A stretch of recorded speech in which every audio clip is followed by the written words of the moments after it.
Yo, what's going on? Selectorch here today, and we're going to be talking about the Shrine of Order. Now, there's a lot of stuff I want to talk about with the Shrine of Order, but before we get started with this video, I just want to say you guys have been showing so much support lately. I've been, loving all of it, so you guys keep doing what you're doing. Be sure to like and subscribe, and alright, let's get into it. The Shrine of Order is extremely flawed as it is right now. It has changed too much and too fast over the span of 2 months. Before, the Shrine of Order was pretty much just viable for any build and Deepwoken to use, but with these repeated changes, and I doubt the devs have noticed this, but it's basically shaped Shrine of Order to just be exclusively for no attunement. I'm here to ask you this: wasn't the point of Shrine of Order to create more diversity, not simplify, or to reward players for taking the time to articulate and create these insane builds? Now it's just been, watered down to go no attunement, get all the cards you need, and run with it.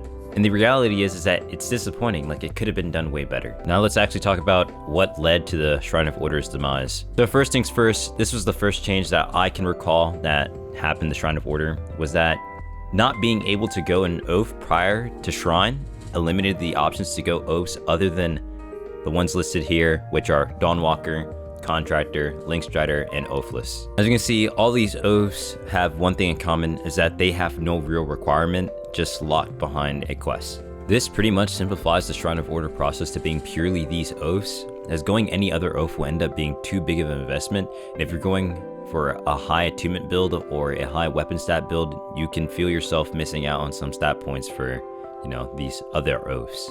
Now, the second change that I could recall here is that using the Shrine of Order now gives you the Restless Fall, and that all existing builds will get the Restless Fall, all new builds get the Restless Fall. Now, the major thing about this here is that it pretty much makes it so all shrine builds need to be tanky. First off, because you're not going to get that much HP off campfires in the overworld. You need to be good at sustaining your heals so that you're viable in overworld and chime. And if you don't have these two things, if you're not good sustain and you're not tanky, and you're not running all the dead gods, you're doing something wrong for your shrine build. Now, the third change, the most recent change, is that Shrine of Order now grants and removes elemental mastery talents. When requirements are met or no longer met, Shrine of Order builds with missing mastery talents have been automatically granted these talents now. This is the latest and third change that they've done to Shrine of Order. Now, this was ultimately the nail in the coffin for Shrine of Order. This pretty much kills any dual attunement shrine build, as you can no longer obtain mantras if you shrined out of a, stat investment for that attunement. So say you go 80 Thunder Call, you have level 5 mantras. After you Shrine of Order 80 Thunder Call, your mantra level is going to drop. You're no longer going to get the cards available for that mantra now, or that attunement, I should say. But yeah, otherwise, you won't be able to obtain those mantras, talents, and HP to actually compete with no attunement builds if you are dual attunement, because no attunement shrine builds, on average, they get 60 to 90 talent HP and they're rocking 6 Vite. Like, there's no way. And plus all the tanky talents like To the Finish and all that other stuff. But yeah, I feel as if they should revert a lot of these changes and just go back to the fundamentals of balancing and how stuff scales, instead of band-aid patching stuff by making it only viable if you're exclusively running a certain type of build or progging a certain type of way. You shouldn't be like narrowing tunnel vision down on a way someone has to prog to make a build, because that's just poor game design at that point. Example of going back down to the fundamentals is that, instead of band-aid patching shrine builds to where their mantras get under-leveled if you don't have that stat investment anymore, you should bring back stat investment affecting the scaling of your mantra. For example, making a mantra that's like level 5 with 80 stat invested be the base damage for the mantra, and any less would scale way less. So for example, level 5 Fireforge normally does 7% regardless of the attunement stat investment.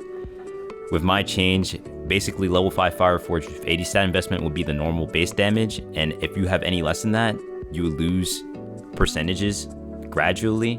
So 80 stat investment Fireforge would normally do 7%, 100 stat investment Fireforge would do 8%, and a 40 stat investment level 5 Fireforge would do 5%. See how that works, But yeah, there's honestly tons of ways to go about this, and I'm sure my viewers and commenters down below will probably have their ideas as well.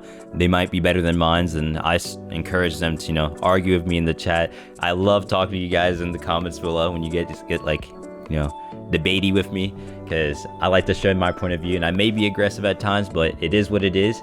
I'm just very passionate. That's all I have to talk about for the Shrine of Order video. If you guys do want to give your suggestions down below, I'm welcome to read the comments, so go crazy, you know.